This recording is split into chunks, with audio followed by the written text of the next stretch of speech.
Oh my God, we are live. What is up, guys? This is the very first live stream for A to Z Sports Cincinnati. A to Z Sports Cincinnati has been around for a couple of years now, but never quite in this platform. And I'm sure that you may have seen my face pop up on your For You page a handful of times. We all abide to the algorithm nowadays. But if you don't know who I am and you don't know my work, my name is John Sheeran, and I have been following this team since very wee lad, right before the Marvin Lewis era began, which is feels like the Jurassic era at this point. But lifelong follower of the team, super fan. People called me Bengal John growing up. Ton of autographs, ton of memories going to games with my dad, with my grandpa's season tickets. He had season tickets since the Bengals first began playing in 1968. Been following this team for a long time, been writing about them since 2016 when I was in college. Yeah, that's when Joe Burrow was an underclassman at Ohio State. So that just tells you how old both of us are nowadays. But have seen this team grow, decline, stagnate through now two coaching tenures, if you will. And yeah, it's been a long time covering this team, but it's the first time I'm doing something quite like this. So if you're here, welcome. Please leave comments in the live chat, either on Facebook, YouTube. I'm watching TikTok as well. If you're on the TikTok stream, you want to be part of the conversation, hop over to the YouTube at A to Z Sports Cincinnati. And yeah, we're just going to chill here for, I don't know, 15, 20 minutes, maybe rant a little bit, maybe go a little bit long. We'll see how it goes. But yeah, it's Friday afternoon in frigid cold Cincinnati. It's going to be a lot colder in Buffalo, in Orchard Park. I don't know if people from Buffalo get offended by calling it Buffalo when it's actually in Orchard Park. Whatever. It's Western New York. It's on the lake. It's going to be cold as hell. Is what it is. Bengals have played there before, though, and they've had some success. They've had some success against the Bills in the past. In fact, it hasn't been since 2019 in which the Bills have beaten the Bengals. I don't know if that makes Bills fans upset, considering the fact that 8 years ago, the Bills got into the playoffs thanks to a win that probably extended Marvin Lewis's tenure by a year. Of course, I'm talking about Andy Dalton's passing touchdown to Tyler Boyd against the Ravens, Week 17 of 2017. Again, it just feels like forever ago when that happened, but it's been a long time. It's been a long time since the Bills have had success against the Bengals. And if the Bengals want to continue this, I guess it's a one-game winning streak, but if they want to rattle off the wins that they need in order to get to the postseason, they're going to have to beat the Buffalo Bills on Sunday in Orchard Park, and we will get to that game in a minute. But I think the theme of the show, the theme of this discussion that I wanted to start with, go back a year ago. It's early December of 2024. What record do the Bengals have? They're 4-8. It's a different 4-8, but not too different, I guess. Still, overall, from a 12-game sample size, this defense is not very good. It's showing progress, obviously, in the last 3 weeks. That's why they're in a position to somehow, some way, win the division, depending on how Baltimore and Pittsburgh stumble at exiting the season, if you will. Of course, they had to play each other twice, and that's definitely going to help. But 4-8 is 4-8. And man, it really did feel like the entire offseason was built around not getting to this point exactly, which is why I think déjà vu has been kind of in my mind over the past couple of weeks. Because this team was 3-8, looking extremely dead, entering an environment in which the road team in AFC North Thursday night games do not win. The Bengals were rightfully underdogs against the Ravens on Thanksgiving night. And while Joe Burrow's return was very promising and very exciting, no one quite knew how that game was going to turn out. Fortunately, as Burrow does, once he shakes the rust off, he looked like Joe Burrow. And they won the game. And not only did they win the game, he himself kept their postseason hopes alive, along with 5 turnovers from the defense. But Burrow is the story. Regardless, though, it got to this point where it's like, okay, they're 4-8, and somehow they have a chance to do this. And it just reminds you a lot of last year. Last year, at this point, everybody knew that something had to change. Lou Anarumo didn't get fired until after the season ended, after they won 5 games, and after the defense looked improved. They still made that decision to move on from him because they knew at this point last year that he was not the coach that was needed to get the most out of the defense that you see before you now. This defense is not very different in terms of the personnel compared to where it was last year. It's just the guys who were on the bench, a lot of them, are now on the field starting and playing better, I should say, but playing a lot more regardless. And they determined that Lou Anarumo was not the coach to maximize the talent that was already in the building. And that was the one change that they made. They brought in Al Golden. They wanted someone that can connect with younger players a little bit more, a lot more, compared to Lou Anarumo, who couldn't connect with younger players to save his life. Regardless of how good of a defense coordinator Lou Anarumo was, that was where the blame was placed for last season's failures. And was supposed to be the move that took them from 4-8 entering, week 14, to potentially better this year, where you're not scratching and clawing your way to get to where you want to go. It didn't happen because they're in the same spot. At the end of the day, everything in the offseason about how this team needs to start faster and not put themselves in a hole that they potentially can't get out of for the rest of the year. That was the whole, that was the whole genesis, the whole point of the 9 months leading up to the season. How do you start fast? How do you look like at least a competent team that can try to get you some victories so you're not 0-2 or 0-3 out of the gate? So then you're not 4-8 at this point. And somehow they did manage to win the first 2 games of the season. Of course, Joe Burrow's injury is the entire variable here that no one could have expected. Regardless of his injury history, you don't plan around your quarterback missing half the season. And that definitely impacted it, right? For the first 3 games of his injury were completely dreadful on offense with Jake Browning out there. That's why they ended up going out and getting Joe Flacco. But even with a better quarterback under center, they couldn't win with him because the defense was that bad. It makes you think about how, despite all the realization and all the recognition that the things of 2024 could not be repeated, you couldn't waste Jamar Chase, T. Higgins, and in this case, Joe Burrow, having the type of seasons that they had. You couldn't have them looking like the stars that they were and then finishing 9-8 on the outside looking in. And they can go 9-8 this year and still be on the outside looking in. Despite the recognition that couldn't happen again, they are in dangerously close to being in the exact same spot. I don't have a resounding conclusion to this rant necessarily. It's just something that I'm thinking about because there is obviously an injection of optimism around this team because of the promise that they showed against the Ravens. If that version of the defense shows up for the final 5 games and Burrow, who can't bend his toe backwards, plays like he did in the second half against the Ravens, there's nothing that's stopping this team from winning these final 5 games. Regardless of Baltimore surely wanting revenge for being embarrassed at home, regardless of Buffalo wanting revenge for losing the last 2 games against this team, regardless of Miami's, mini resurgence, and regardless of, who knows what the Browns are going to look like in Week 18. Is Deshaun Watson really coming back? Do they want Deshaun Watson playing quarterback? I don't know. No one really knows what that game is going to look like. No one knows if the season's going to be lost at that point either. But the Bengals could realistically win these last 5 games. And that puts them at 9-8 again for the 3rd consecutive season.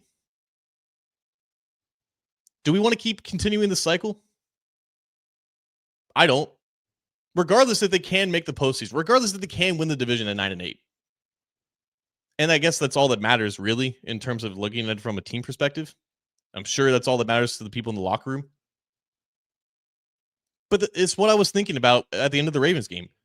Despite how refreshing that experience was with, obviously, Joe Burrow coming back at quarterback and the defense looking like how it should have looked, at least in the middle of the season, right? Because at Week 10, this was the worst defense. Going back 47 years of historical data, adjusting for competition, adjusting for era. DVOA does a great job of that. It was the worst defense through 10 games of a regular season in 47 years, going back to the 1978-79 49ers. No defense was worse. That's not the progress that was supposed to be made with this team. The defense should have been clicking a lot sooner than this. Zach Taylor put his job on the line to hire a new defensive coordinator, his next door neighbor, Al Golden, to make sure that they would not get in this situation again or make it the situation worse. But it did. And it's the biggest reason why they're 4-8 aside from Joe Burrow's injury. I don't want to keep doing this. I don't want to just have to rely on, objectively, an amazing cold winter team, an amazing team in December and January. No one plays better football compared to the rest of the other 3 months of the season than the Bengals do in December and then January. They turn it on. They turn it on when it matters. And that's great. That is fantastic. Wouldn't it be so great if they were like 7-5 or 6-6 at the very least? And I guess they could be if they didn't have two historical collapses against both the Jets and Bears. But wouldn't it be nice to combine the optimism that you feel at this point in the season, knowing that they're about to play their best football, or feeling really confident that they are because of what they've done in the past at this juncture? Wouldn't it be nice to combine that optimism with a record that sets them up to not just win a bad division, but to be near the top of the standings? To be potentially hosting every single playoff game? Isn't that the progression that everyone should want? Isn't that the progression the Bengals would want? That is what's going on in my mind right now. I really don't know how winning these next 5 games is going to impact the decision makers at Paycor Stadium. But if they don't have severe deja vu from last year, or I guess even 2 years ago from that, because that's when Burrow was injured as well, in danger of just finishing at 9-8 and hoping that it's enough, progression needs to be made. The progression from hiring Zach Taylor from Marvin Lewis, that was clear too. Say what we want about Zach as a head coach. He definitely has his faults. The progression to actually showing up in important games, playoff games, primetime games, getting your players to play up to their standard in the most high leverage moments, that was progression. That was needed progression. The progression of, I guess, I don't know, Al Golden from Luna Ruma. We haven't necessarily seen it yet, at least from a larger sample size than just 3 games, but you make these decisions to make progress, not just because that it's required, but because you can't get too stagnant. You can't just keep accepting the same things over and over again. That's why the Bengals needed to move on from Marvin Lewis in the first place. And I can't help but feel like we're at that point again. I'm going to get to some comments here in a little bit, but in case you're just joining in, this is A to Z Sports Cincinnati's live stream, first ever live stream covering the Cincinnati Bengals. I'm John Sheeran, the A to Z Sports Cincinnati beat writer. And since it is Friday, we've had a full week of news leading up to this game here on Sunday. So let's go over the big one. I think for me personally, this is going to be the first game, the first full game, hopefully, of Joe Burrow, Jamar Chase, and T. Higgins all playing together. And not just playing together, but playing together at their best. Because we did see them all play together in a full game against the Cleveland Browns in week 1. And obviously, no one wants to see that offensive output ever again. The Browns are always a great matchup for this Bengals offense. They have the press cover cornerbacks. They have a great pass rush led by Myles Garrett. They can neutralize Burrow in his top targets. And when that happens, very rarely does any NFL defense have those specific ingredients to conduct and obviously cook up a good game plan against the Bengals. The Bills don't have that. As good of a defense as they're playing against the pass, they don't have those ingredients, unfortunately for them. And it's really exciting to see the whole foundation, the identity of this Bengals team return for the first time since really last year. The last time that we saw all 3 of these players play at their best together was during that 5-game winning streak to end 2024. And I think it's very fitting that our first discussion altogether coincides with the return of the identity of this Bengals team. It's the reason why they went out of their way to make sure that all 3 of these guys stay together long term.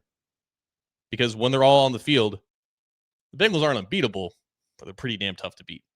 And T. Higgins is on track to play again because he just cleared the concussion protocol. He was a full participant in both Thursday and Friday's practice. Friday's practice is basically a glorified walkthrough. So practicing in full on Thursday means that he basically passed through the concussion protocol. Friday was basically the last final test to make sure that, hey, everything's good. The lights are on. It was a really scary concussion that he suffered against the Patriots. I mean, all concussions are pretty scary when you think about it, but sometimes it's not a given that guys can just return after a week of sitting out. It was pretty much impossible for him to play Thursday. Way too short of a turnaround for him to come back in there and into the lineup. But it's never a guarantee with concussions. They're always tricky. That's why I think the Buffalo Bills are still. I think Deion Dawkins has passed the concussion protocol, but again, like you just never really know. And specifically with T, this is going to be his 12th game played this season. He missed a combined 10 games in 2023 and 2024. He's about to play now in week 14 as many games this season as he did in the previous 2 seasons. And I think that's huge because that was the one detracting, I guess, negative to signing him long term. It's what I saw a lot online with this discussion about, hey, why are you paying this guy $30 million or basically $30 million for a player who can only stay on the field for 10 games? It's definitely a concern, but it's definitely not a reason as to why you don't pay him that money in the first place. Especially when he's definitely capable of staying on the field. It just hasn't happened yet. He stayed on the field plenty of times in 2021 and 2022. Yeah, there's some pop-up injuries now and then, but it's really promising. It's really refreshing to see him play, or at least on track to playing a damn near full season. And unfortunately, the concussion did get in the way of a perfectly full season. But I just think it's for him personally, now that he's getting paid, now that he's got the stability, locking in for Cincinnati, and now he's healthy and he hasn't been dealing with the injuries that he dealt with in the past. Really happy for T. He's a really good guy. I was able to interview him back in 2022 for Old Spice, and just a really fun guy to talk to, and just someone that I think Bengals fans all love and appreciate. And now he's finally on the field, staying healthy for as much as we all would hope that he is. Unfortunately, speaking of health, though, Trey Hendrickson is not healthy, and he's not going to play this week. There's been a lot of conversation about him and how it's been damn near 6 weeks since he last played in the game. But I don't think it's going to be anything like, he's in the contract year and he doesn't want to play through injury for a team that doesn't want to keep him around long term. I'm not buying that.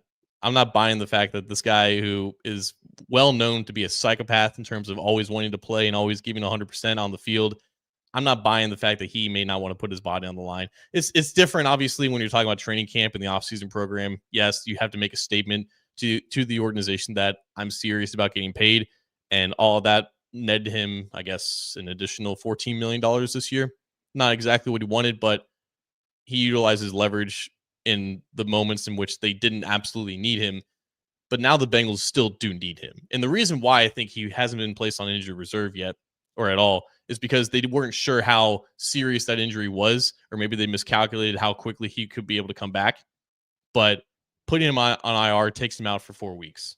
And if he were to be healthy in week 3, tough luck. He's got to miss 2 more games.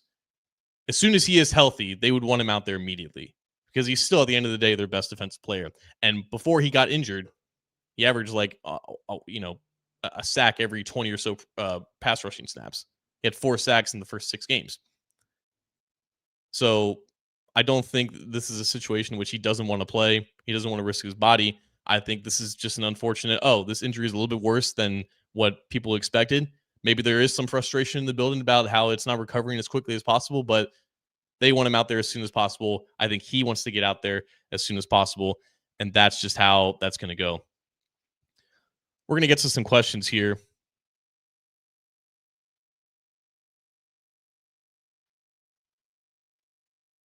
We got a comment from Vortex 420. They started 2-0, and then, Jake Browning was too comfy as a backup. That is definitely one of the stories of the season, I would say. The expectation that Jake Browning was going to basically replicate what he did in 2023 and how it wasn't anything remotely close to that. I think that there is partial blame on the coaching staff to not do as much work in terms of just supporting him with play calls and the structure of the offense. I think the running game was also not in a place where it was in 2023, and that definitely lends to him carrying the offense a little bit more in ways that he probably couldn't. So I think the blame kind of goes all around. At the end of the day, though, Jake Browning is just a backup quarterback, and you can't expect that type of production in a large sample size. And the idea of him, I guess, lasting for 3 months out there and keeping this team afloat was it was never quite possible.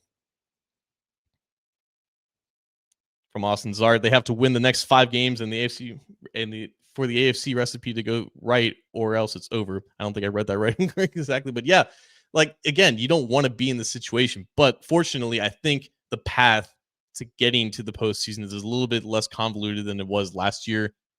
people have laid out the scenarios about the Baltimore Ravens and the Pittsburgh Steelers splitting a game each as they play, I think, this weekend. And then in week 18, the Ravens win both of them, then they would have to lose an extra game here and there. And right now, they just look like a very imperfect team. And that's, I think, another reason why there's optimism in the Bengals generally, because this AFC playoff bracket is going to be filled with flawed teams.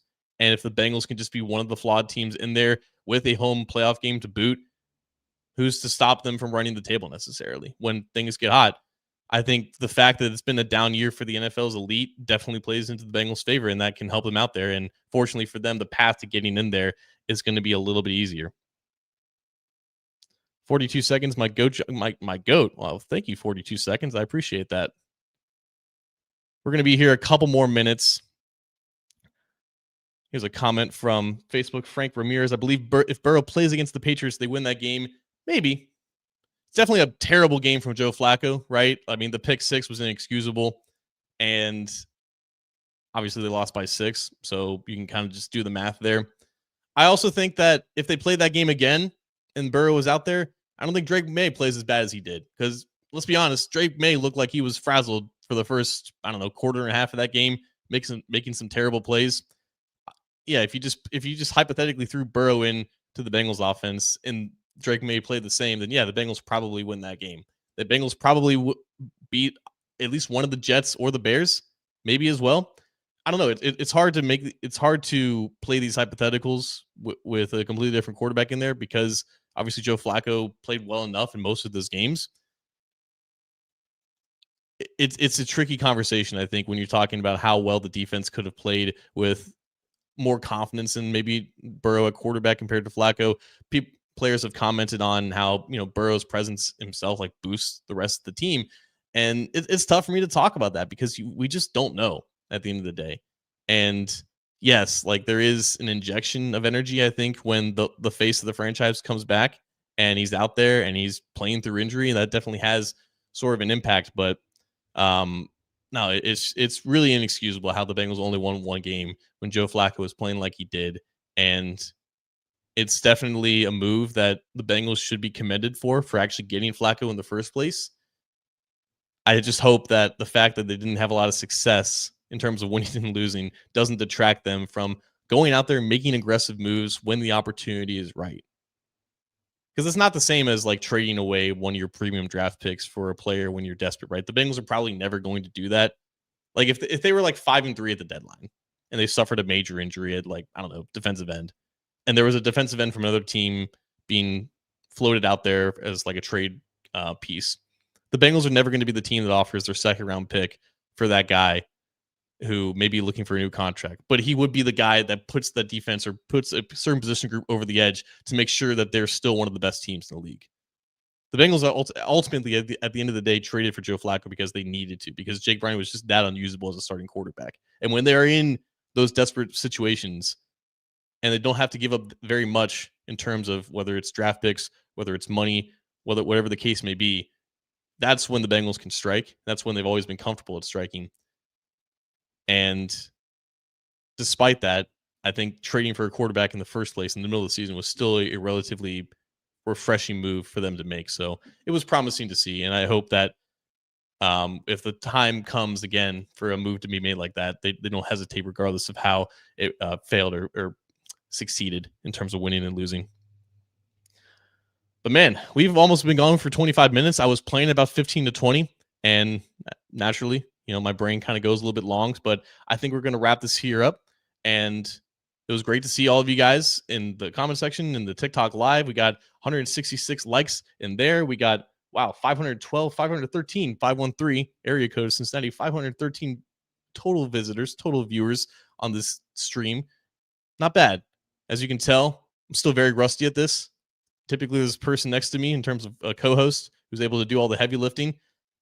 I've yapped for a long time about this team, and I'm going to continue doing that. But yeah, not bad for the first time. So I'm just going to pat myself on the back a little bit. But I appreciate you guys all coming out. Definitely send in more questions for the next time. And yeah, we'll be back soon. Peace out and Hoo Day.